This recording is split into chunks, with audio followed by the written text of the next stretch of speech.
Sortez. Les amitiés de nos jours. Aucune fidélité. Oh oh.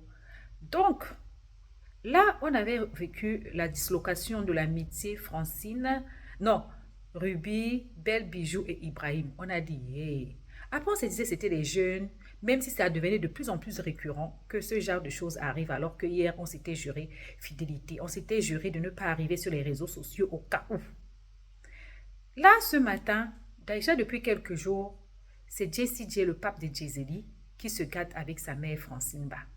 Dans les querelles que je vais vous mettre ici, on apprend que Francine Ba n'aime pas, comme elle dit, comme elle appelle sa Juju Emmanuel Keita, qu'elle ne l'aime pas et ne la supporte pas du tout.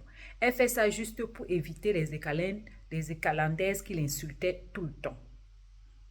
On apprend aussi que Francine nous fait croire que Jessie J aurait d'autres maîtresses en dehors de sa femme.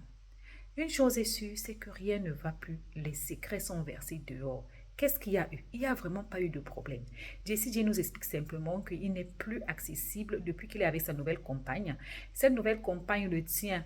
Bref, elle tient bien son foyer, il écoute ce que sa copine dit, du coup, il n'est plus accessible, Francine Ba ne peut plus l'appeler à des heures impossibles. Je tiens à préciser que il y a eu une fois, l'ex de Jessie J était venu nous dire que Jessie J se faisait solliciter par appel à toute heure, à tout moment, par cette dernière Francine Ba. On a trouvé ça un peu bizarre qu'une femme mariée appelle un homme à des heures pas possibles. Oui, il nous confirme que oui, il la prenait vraiment pour une meilleure amie. Quand il avait une copine, quand il allait niasse à gauche, à droite, il lui disait tout et qu'il ne comprend pas pourquoi aujourd'hui qu'il est casé, au lieu d'être contente pour lui, elle appelle plutôt sa nouvelle copine. Elle la traite de Waka, en fait. Oui, Waka, chez nous, ça veut dire, chez vous, ça peut dire poclé. Chez nous, ça veut dire vendeuse de poivrons. J'espère que vous avez compris. En tout cas, écoutez. Elle et moi, quand on parle à Nimbos, là, elle sait ce qu'elle-même, là, en personne, elle-même, personnellement, elle sait ce qu'elle pense des cas. C'est à cause de la peur, c'est à cause des injures des gens. C'est à cause de ça qu'elle fait semblant, elle porte ses grosses robes pour faire live, pour vous distraire. Vous comprenez? Alors, mes amis, ce que je suis venu vous expliquer, c'est quoi? La bonne dame, elle est en clash avec Love Gugu. Elle est en clash avec Love Gugu. Love Gugu la prend, la presse. Vous savez qu'elle prépare Love Gugu. Ce qu'elle va faire, c'est de venir s'en prendre à ma pauvre femme. Et quand elle s'en prend à ma femme, je lui dis, mais ma femme t'a fait quoi? Elle vient dire non, que moi, j'ai attaqué son mari. Moi, Jessie J, j'ai attaqué son mari. Ma chérie, je te mets au défi. Moi, Jessie, je te mets au défi. De toute façon que j'allais retrouver ton live depuis 2021 là. Prends un seul de mes lives où tu entends le nom du Père dans ma bouche. Tu penses que moi tu penses que moi je suis un va-nu-pied comme toi? Tu penses que moi je suis une personne sans personnalité comme toi? Tu penses que moi je suis un ingrat comme toi? Toi tu es une ingrate. Tout ce que moi j'ai fait pour toi, tu penses que tu peux les énumérer? Tout ce que moi j'ai fait pour toi sur la toile, pour que tu puisses être en paix. Comme mon ami l'unique Baker te prenait, te ramassait ici. C'est moi qui rentrais dans son téléphone. Ah frère, je ne peux pas être ton frère et puis tu vas insulter celle qui est comme ma maman sur la toile. C'est moi, tout ce monde-là. Dès l'instant où quelqu'un s'appelle Edwige, quand Edwige s'en prend à toi, c'est moi. Leslie, tous ceux qui s'en prenaient à toi là, ils avaient commencé à te laisser parce que tout le monde disait que tu es la maman de Jessie. On ne peut pas comprendre que vous êtes les amis de Jessie et puis vous attaquez celle qui est considérée comme sa maman sur la toile. Ma chérie, c'est pas amour forcé, c'est clash. Ok? Voilà, c'est clash, c'est le clash. Il n'y a pas d'amour, personne n'aime qui que ce soit ici. Voilà. Il n'y a pas d'amour forcé. Ok? C'est le clash. Quand il y a le clash là, on sort, on met les caméras et puis on se gagne. Sinon, moi là, où mon cœur est là, tu connais. Voilà. Où mon cœur est là, tu connais. Donc, venez pas raconter les conneries, les mêmes misères morales qui vous animent. Parce que votre groupe là-bas, là, vous êtes tous dans la misère morale. Vous n'avez pas de valeur. Vous ne connaissez pas le sens de l'amitié. Vous comprenez? Ici, là, sur la toile, ici, tout le monde connaît. Quand Jessie J est ami à quelqu'un, tout le monde connaît ma fidélité en amitié.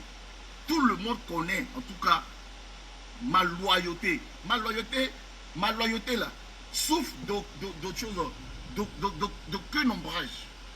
Je suis un homme loyal dans ma vie. C'est moi qui ai été trahi. Il y a une salope qui vient, qui joue un autre vocal, comme quoi pour dire non, écoutez, Jessie, j'ai dit que tu parles avec lui à n'importe quelle heure. Jusqu'à vous parler en dessous de la culotte. Et tu prends ça, tu t'énerves. En te parler en dessous de la culotte là. Quand ton frère t'appelle, et puis il te dit, ah, c'est comment? Ah, Joe, non, là, hier, là, c'était chaud. Il était avec une petite boule. Ah, il est bien ma plomb. Toi et moi, on a, je t'ai jamais parlé, quand il est fini de Mouringo, je t'ai jamais parlé de ça. On a, quand il y a une go, quand tu m'appelles et puis je te dis, bon, je te rappelle parce qu'il y a une go chez moi. Ça ne s'appelle pas ça en dessous de la culotte. Ou bien tu te reproches quelque chose. Hein? Ou bien tu te reproches quelque chose. Mais quelqu'un joue notre vocal, ouais, Jessie dit que tu l'appelles à n'importe quelle heure. Mon ex là-bas, là, elle n'a pas confirmé que oui, effectivement, que tu m'appelais à n'importe quelle heure. Mais toi, tu ne m'as jamais appelé au-delà de 22 h. Tu ne m'as jamais appelé à 6 h du matin. Mais c'est quoi ces conneries là? Tu sais très bien pourquoi au jour d'aujourd'hui maintenant, tu as utilisé cette affaire-là pour dire, ben, écoutez, je n'en peux pas. Parce que tu sais que voilà, ce que tu faisais avec moi, quand j'étais avec l'autre, ou bien quand j'étais célibataire après, tu ne peux plus faire ça avec moi parce que là, les dons ont changé. Parce que celle avec laquelle je suis actuellement là, elle ne pouvait pas permettre que tu m'appelles comme tu m'appelais avant. C'est ça qui t'a fait mal, c'est tout. Parce que maintenant, quand tu m'appelles, ah non, pardon, j'ai commencé à être inaccessible. Joe, il y a amour et puis il y a amour. Il y a des femmes, quand tu es avec elles, là, tu as des libertés de faire ce que tu veux. Mais il y a des femmes, quand tu es avec elles, tu n'as plus la liberté de faire ce que tu veux.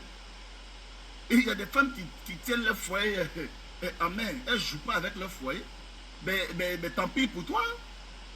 Tant pis pour toi si tu essaies de m'avoir que tu n'arrives pas à me jeûner. Tu vas maintenant t'en prendre à la pauvre femme. Parce qu'elle protège son mari. Elle ne met pas son mari dans les bras de n'importe qui. Parce qu'elle ne permet pas que tu appelles son mari à des heures émues. Ça, c'est un crime. C'est pour ça que tu vas venir dans tes grands airs, venir te la raconter. Moi, je te dis, hein, ok? Moi, je te dis, personnellement, hier, bon, je t'ai vu sur le panel là, venir t'agiter. Moi, il a demandé à Eka de te refouler à Abidjan. Tu es allé à Abidjan 3 semaines à Abidjan. Vous n'avez même pas réussi à vous voir une seule fois. Mais la femme te fuit. Elle te fuit comme le caca. Elle te fuit comme le caca. Vous allez beau parler, mais c'est la réalité qui est là. Toi, Abidjan est comment? Et puis toi, tu veux faire 3 semaines. Une personne ne peut même pas te donner même un petit rendez-vous. Tu travailles demain? Moi, je suis là tranquille. Hein?